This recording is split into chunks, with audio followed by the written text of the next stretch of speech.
Hello everyone, welcome back Saddam Khan physical education classes के ऊपर। और आज हम बात करेंगे करिकुलम डिज़ाइन यूनिट 3 के ऊपर। जो भाई बहन हमारे बीपीएड कर रहे हैं, जो कि सेमेस्टर थर्ड में जो हैं, उनमें ही एक सब्जेक्ट है करिकुलम डिज़ाइन। हम आज उसके यूनिट 3 पे बात करेंगे, जो बहुत ही इम्पोर्टेंट है। ठीक है, इसके अंदर हम सबसे पहले पढ़ेंगे basic principles of curriculum construction, जो कि आपके सिलेबस में दिया हुआ है। दूसरा आपके सिलेबस में दिया है curriculum design, meaning, importance and factor affecting curriculum design, उसके बारे में पढ़ेंगे। और तीसरा आपके आपके सिलेबस में दिया है role of curriculum team in planning. ये तीन चीज़ मतलब यूनिट 3 हम पूरी इसके अंदर कंप्लीट करेंगे, तो वीडियो को लास्ट तक ज़रूर देखिएगा। चलिए वीडियो हम शुरू करते हैं अपनी क्लास। यहाँ पर सबसे पहले हम देखते हैं यहाँ पर basic principles of curriculum construction, जो कि आपके सिलेबस में दिया हुआ है। सिलेबस उठा के आप अपने पास रखिए और मिलाते चलिए, साथ में अपने नोट्स भी बनाते चलिए। पाठ्यक्रम पाठ्यक्रम निर्माण के सिद्धांत। बालक की आवश्यकता एवं रुचियों का ध्यान। सबसे पहला जो हमारा वो है प्रिंसिपल, वो है बालक की आवश्यकता एवं रुचियों का ध्यान। दूसरा हमारा है सामाजिक आवश्यकता का ध्यान। तीसरा हमारा है उपयोगिता का सिद्धांत। फिर चौथा हमारा है रचनात्मकता का सिद्धांत। पांचवा हमारा है खेल तथा कार्य में समन्वय। फिर हमारा छठा यहाँ पर है लचीलेपन का सिद्धांत। ठीक है, सातवां हमारा है विकास का सिद्धांत। ठीक है, कुछ ये प्रिंसिपल हैं जिनके बारे में विस्तार पर बात करेंगे। पहला हमारा है बालक की आवश्यकता एवं रुचियों का ध्यान। दूसरा हमारा है सामाजिक आवश्यकता का ध्यान। तीसरा हमारा है उपयोगिता का सिद्धांत। चौथा हमारा है रचनात्मकता का सिद्धांत। और पांचवा हमारा यहाँ पर है खेल तथा कार्य में समन्वय। और छठा हमारा है लचीलेपन का सिद्धांत। सातवां हमारा है विकास का सिद्धांत। ये हमारे बेसिक प्रिंसिपल्स ऑफ कंस्ट्रक्शन है, जिनको हम विस्तार पूर्वक यहाँ पर पढ़ेंगे। तो चलिए सबसे पहले हम देखते हैं बालक की आवश्यकता एवं रुचियों का ध्यान। ठीक है, उसको हम देखते हैं। पूर्व में विद्वान पाठ्यक्रम का निर्माण करते समय विषय के तार्किक क्रम को अधिक महत्व प्रदान करते थे। वे जब विभिन्न स्तरों के लिए पाठ्यक्रम का निर्माण करते थे तो देखते थे कि विषयों का विशेष ज्ञान प्राप्त करने के लिए यह पढ़ाना चाहिए, उसके पश्चात अमुक सामग्री का अध्ययन करना चाहिए। ठीक है, आगे देखते हैं। इस प्रकार के पाठ्यक्रम में विद्यार्थी की क्षमता का ध्यान नहीं रखा जाता है। विद्यार्थी किसी बात को सीखने के लिए किसी समय अधिक जिज्ञासु रहता है। आवश्यकता इस बात की है कि विद्यार्थी की इस जिज्ञासा का लाभ उठाया जाए। यह देखा जाए कि बालक अमुक अमुक वस्तु में अमुक वस्तु में अधिक रुचि लेते हैं, तो उसी के आधार पर पाठ्यक्रम में सुंदर सामग्री का संकलन किया जाए। बालक की क्षमता, आवश्यकता एवं रुचि का ध्यान रखना अत्यंत आवश्यक है। मनोवैज्ञानिक इस सिद्धांत को महत्वपूर्ण सिद्धांत मानते हैं। सबसे पहला हमारा जो सिद्धांत है उसको हमने यहाँ पर पढ़ा है, बच्चों की आवश्यकता एवं रुचियों का ध्यान। ठीक है, चलिए दूसरा हम देखते हैं। जो हमारा दूसरा प्रिंसिपल है वो है सामाजिक आवश्यकता का ध्यान। बालक की आवश्यकता के साथ साथ समाज की आवश्यकता का ध्यान रखना भी आवश्यक है। बालक का विकास शून्य में नहीं होता। बालक की क्षमताओं के विकास के लिए एवं उनकी आवश्यकताओं की पूर्ति के लिए भी समाज का ध्यान रखना आवश्यक होगा। देश के माध्यमिक विद्यालयों में स्वतंत्रता से पहले इंग्लैंड के इतिहास एवं अंग्रेज़ों के अध्ययन पर बल दिया जाता था। समाज की आवश्यकता के कारण ऐसा नहीं था, वरना अंग्रेज़ी सरकार की मशीनरी को चलाने की आवश्यकता की पूर्ति के लिए ऐसा किया जाता था। समाजशास्त्री इस सिद्धांत को अत्यधिक आवश्यक सिद्धांत मानते हैं। ठीक है, दूसरा हमारा सिद्धांत जो हमने यहाँ पर पढ़ा है सामाजिक आवश्यकता का सिद्धांत। तीसरा हम देखते हैं यहाँ पर हमारा उपयोगिता का सिद्धांत। ठीक है, उसको देखते हैं। उपर्युक्त दोनों सिद्धांतों की कुंज के रूप में यह तीसरा सिद्धांत है।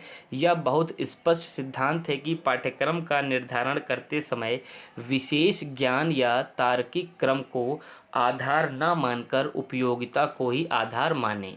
जो कुछ व्यक्ति एवं समाज के लिए उपयोगी है उसे पाठ्यक्रम में स्थान मिले। जो अनुपयोगी है वह कितनी भी महत्वपूर्ण सामग्री क्यों न हो उसे पृथक ही रखा जाए। ठीक है, इस तीसरे सिद्धांत में प्रथम दो सिद्धांतों की पूर्ण अभिव्यक्ति देखने को मिलती है। नन महोदय ने इस सिद्धांत को सबसे श्रेष्ठ सिद्धांत माना है। मतलब जो उपयोगी है वही पाठ्यक्रम में होना चाहिए, जो अनुपयोगी है वो पाठ्यक्रम के अंदर नहीं होना चाहिए। हमारा उपयोगिता का सिद्धांत यही कहता है। ठीक है, चलिए आगे देखते हैं। हम चौथा देखते हैं, रचनात्मकता का सिद्धांत। प्रत्येक बालक में कुछ न कुछ रचनात्मक शक्ति ईश्वर प्रदत्त होती है। पाठ्यक्रम को इस प्रकार का बनाना चाहिए कि वह विद्यार्थियों को रचनात्मक कार्यों का अवसर प्रदान कर सके। यदि बालक की रचनात्मक शक्ति के व्यक्त होने का अवसर नहीं मिलेगा तो उसका व्यक्तित्व पूर्ण रूप से विकसित नहीं हो सकेगा। बालक को सृजनात्मक कार्यों की प्रेरणा मिलनी चाहिए और कलात्मक रचना की गुप्त शक्तियों के विकास का अवसर मिलना चाहिए। इस सिद्धांत का समर्थन सबसे अधिक रेमांड महोदय ने किया है। देखिए, रचनात्मकता सिद्धांत मतलब क्या है, हर बच्चे के अंदर एक अलग खूबी होती है। ठीक है, तो जैसे कोई बच्चा वॉलीबॉल में अच्छा है तो कोई क्रिकेट में अच्छा है, कोई एथलेटिक्स में, कोई स्विमिंग में। जरूरी नहीं है जो एथलेटिक्स वाला हो वो फुटबॉल में भी अच्छा हो, कहीं वॉलीबॉल में अच्छा हो। इक्का दुक्का बच्चे ऐसे आपको मिलेंगे, नहीं तो हर एक बच्चा अपने खेल में बहुत ही एक्सपर्ट होता है। ठीक है, चलिए आगे चलते हैं। पांचवा हम देखते हैं, खेल तथा कार्य में समन्वय। खेल में तत्कालिक आनंद उद्देश्य होता है जबकि कार्य में सुदूर प्रयोजन निहित होता है। इसीलिए पहले के समय में कहा जाता है कि खेलने के समय खेलो और काम करने के समय काम करो। बालक खेल में अत्यधिक आनंद को अनुभव करता है। खेल और कार्य एक नहीं हो सकते, किंतु खेल और कार्य संबंधी क्रियाओं में यदि कुछ संबंध स्थापित हो सके तो इससे व्यक्तित्व का विकास शीघ्र होता है। सीखना एक ऐसा कार्य है जिसमें खेल की क्रियाओं से सहायता प्राप्त हो सकती है। खेल विधि द्वारा अध्ययन अधिक रुचिकर हो सकता है।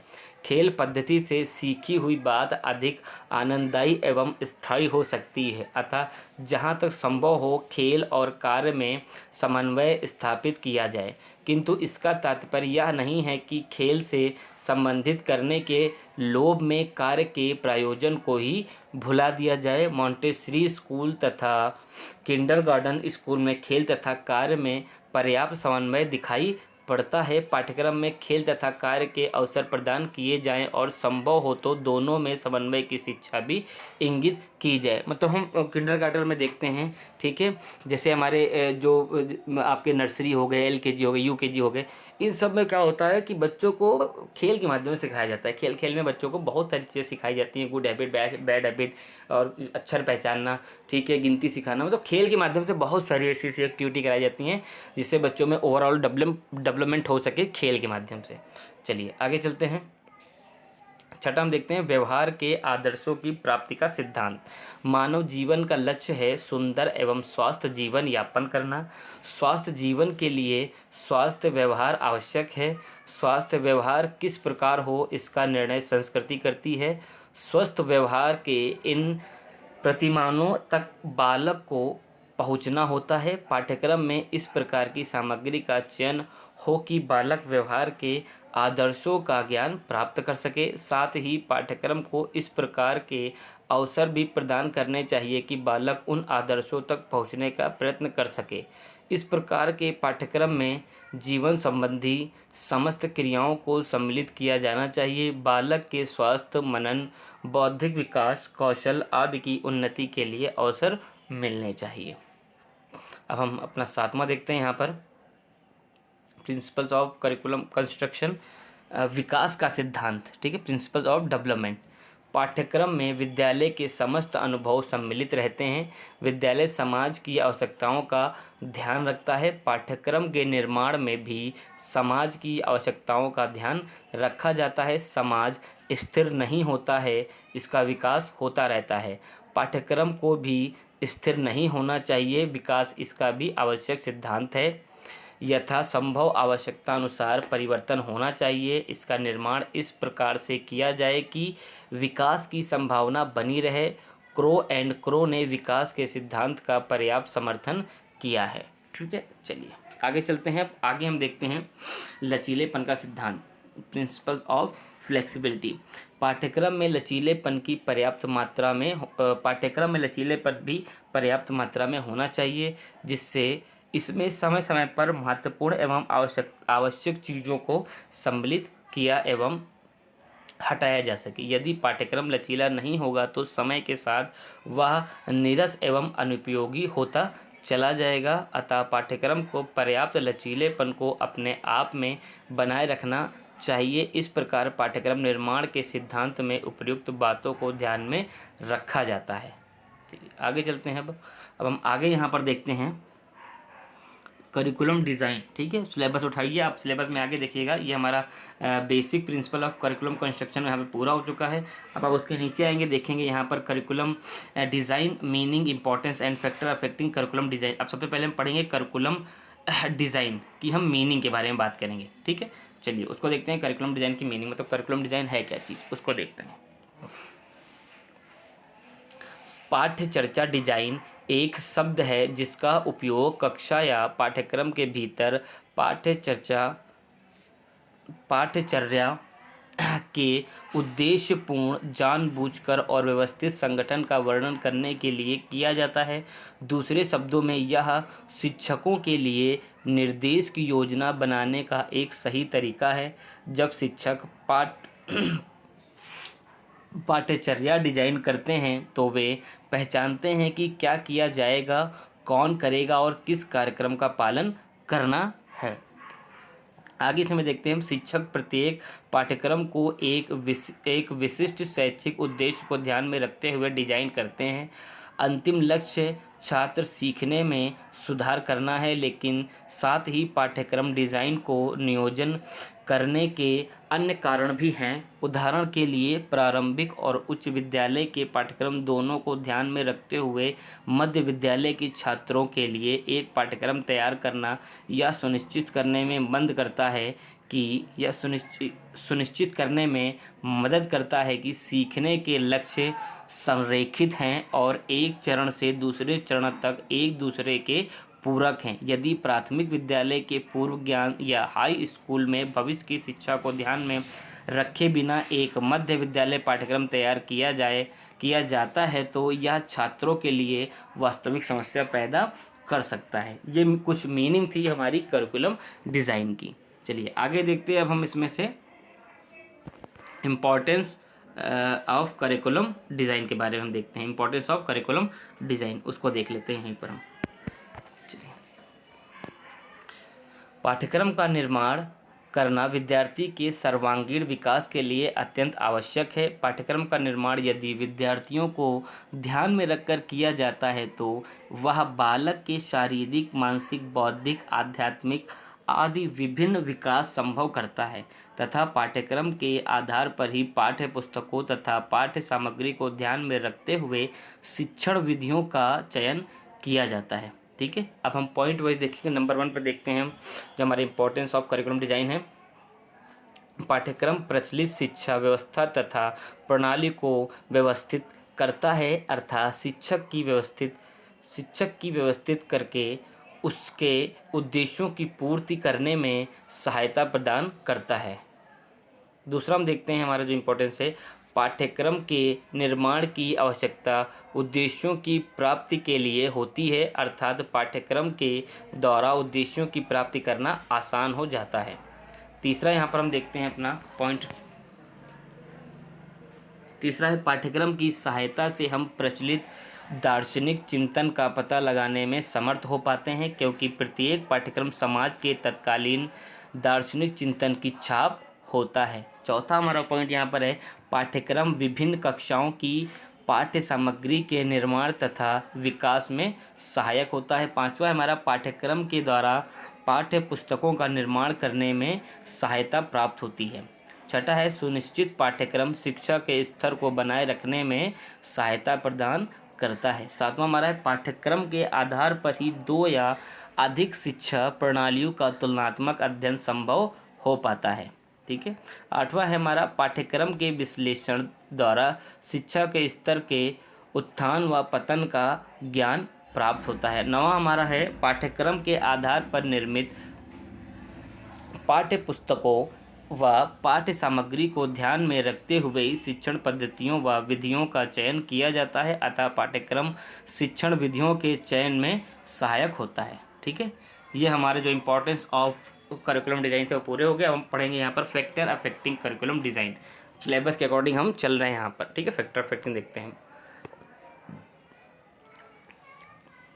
पाठ्यक्रम विकास को प्रभावित करने वाले कारकों में दार्शनिक, मनोवैज्ञानिक, सामाजिक या राजनीतिक, आर्थिक, शैक्षणिक, तकनीकी, पर्यावरण, विविधता आदि शामिल हैं। ठीक है, इतने सारे फैक्टर अफेक्टिंग हैं, उनको हम यहाँ पर पढ़ेंगे। ठीक है, तो सबसे पहले हम फैक्टर अफेक्टिंग अपना देखते हैं दार्शनिक कारक। ठीक है, उसको देखते हैं। सबसे पहला फैक्टर अफेक्टिंग हमारा दार्शनिक कारक। अध्ययन दर्शन हमें अपने स्वयं के विश्वासों और मूल्यों की व्यक्तिगत प्रणाली से निपटने में मदद करता है। पॉइंट नंबर 1, इसी के अंदर मैंने पॉइंट वाइज लिखा है ताकि आपको अच्छे से समझ में आए। दूसरा है संक्षेप में शैक्षिक दर्शन प्रभावित करते हैं और काफ़ी हद तक यह हमारे शैक्षणिक निर्णय और विकल्प को तय करते हैं। अगर हम अपने स्वयं के विश्वासों के बारे में अस्पष्ट या भ्रमित हैं तो हमारी पाठ्यचर्या योजनाएं स्पष्ट और भ्रामक होने के लिए बाध्य है। ये हमारा सबसे पहला था दार्शनिक कारक। अब दूसरा इसी में हम देखते हैं, दूसरा हमारा कौन सा फैक्टर अफेक्टिंग है उसको हम देखते हैं। दूसरा हमारा है मनोवैज्ञानिक कारक। शिक्षकों को छात्रों की प्रकृति, सीखने की प्रक्रिया के स्वरूप, विद्यार्थियों के प्रेरणा, व्यक्तित्व और व्यक्तिगत असमानता, शिक्षण विधियों के मूल्य और प्रभावी शिक्षण से संबंधित जानकारी प्रदान करने के द्वारा मनोवैज्ञानिक पाठ्यक्रम योजना में योगदान देता है। तीसरा हम देखते हैं सामाजिक कारक। समाजशास्त्र का उद्देश्य संगठित मानव संबंधों का विश्लेषण है। पाठ्यक्रम में इसका सबसे बड़ा योगदान पाठ्यक्रम की सामग्री के बारे में निर्णय लेने में रहा है। यह व्यक्ति के सामाजिकरण पर मुख्य ध्यान केंद्रित है। यह जांच के तरीकों के प्रति शिक्षकों की लचीलेपन, सहनशीलता और जागरूकता को बढ़ाता है। यह छात्रों की सामाजिक पृष्ठभूमि के बारे में जानकारी प्रदान करता है। 3 यहाँ पर फैक्टर हमने पढ़ लिए हैं और आगे देखते हैं। चौथा हमारा है राजनीतिक कारक। ठीक है, उसके बारे में यहाँ पर देखते हैं।